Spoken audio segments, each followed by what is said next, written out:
ده، هل ضغط المباريات ان فريق بيلعب 3 ايام، يعني كل 3 ايام مباراة، ده بيؤدي فعلا للإجهاد وإلى نوبات قلبية مفاجئة؟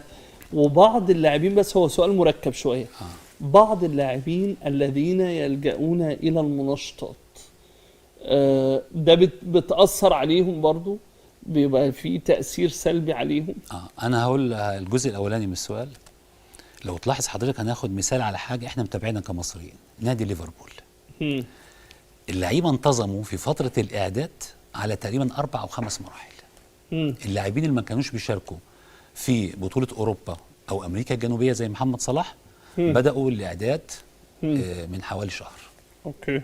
بعد كده حضرتك هتلاحظ اللاعبين اللي خرجوا من الدور الاول او الدور الثاني، واخد بال حضرتك، بداوا ينتظموا.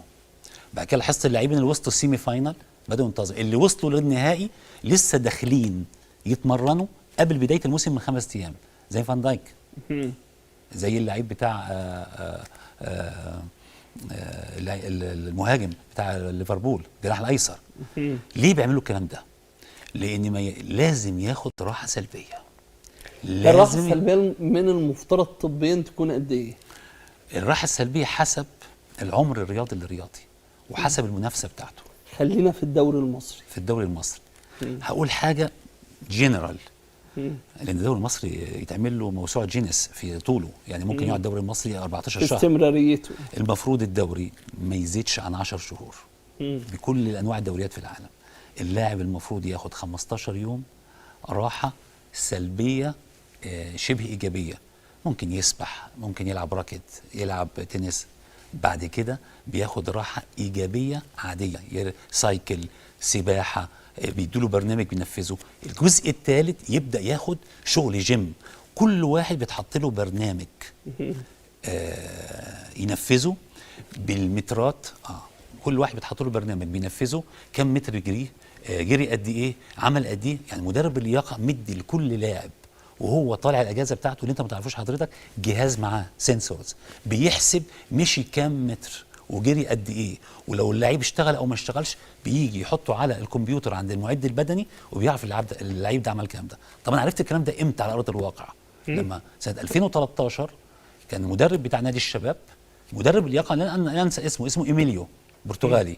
المدرب ده في نادي الشباب السعودي، وحضرتك كنت رئيس الجهاز انا الطبي. كنت ساعتها رئيس الجهاز الطبي للفريق الاولمبي، وكنت بساعد الفريق الاول ساعتها. اوكي. انا كان صديق ليه فعلمني اللعبه بتاعته. كان بيدي كل لاعب الجهاز وبيدي له برنامج زي ده، بيقول له روح هتطبق التمرينات باليوم الفلاني، هتعمل كذا كذا. ده في فتره الراحه اللي هي مثلا 6 أسابيع او 5 أسابيع واتيفر، حسب البطوله هتبدا امتى وفتره الاعداد.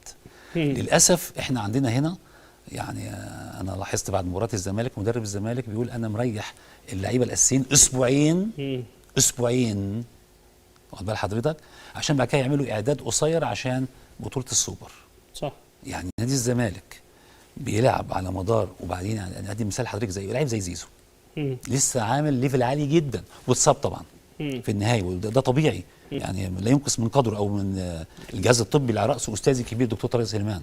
راجل محترم. زيزو دلوقتي جات له مثلا شد في العضله الخلفيه او تمزق او الدكتور جاله اصابه، هيقعد الاول استشفاء من الاصابه ممكن 3 4 اسابيع. طب هيرجع فتره الاعداد امتى؟ ده احنا في منتصف شهر 8. ده انت كده بتخض الزملكاوي ان هو مش موجود. انا بقول حقيقه، ما السوبر 15/9 تقريبا يا فندم. طيب زيزو 27 تمام، هيلعب ازاي؟ ده هو اصلا مش هقول راحه ايجابيه، ده مصاب. وعلى سبيل المثال لعيبه كتير، واخد بال حضرتك. طيب اللعيبه اللي بتتصاب وبتاخد احيانا يعني ادويه بقى، مش عارف، حقن علشان يعني تكمل المباراه، او تكمل او عنده مباراه كمان يومين او 3 ايام مع الاهلي اذا كان في الزمالك، او مع الزمالك اذا كان في الاهلي، او مع المنتخب مثلا وهو لاعب مثلا اساسي، ده بيأثر عليهم بعد كده؟ بالظبط. انا دايما معاك يا كابتن اسلام، هتكلم في الصح ولن اتطرق اللي بيحصل، عشان انا عاوز اقول الصح بس، والناس هي تعرف الحقيقه. تمام. مشكله كبيره من 5 سنين مع تيسير الجاسم، كان كابتن المنتخب السعودي، كان بيلعب في النادي الاهلي. الدكتور كان بيدينا حقنه بلازما في الركبه عشان كان عنده خشونه. ففي النادي كان مريحينه عشان كان عنده خشونه، وكان الملعب صعب. لما راح المنتخب لعب، فالنادي اعترض لرئيس الجهاز الطبي المنتخب ليه؟ قال لا،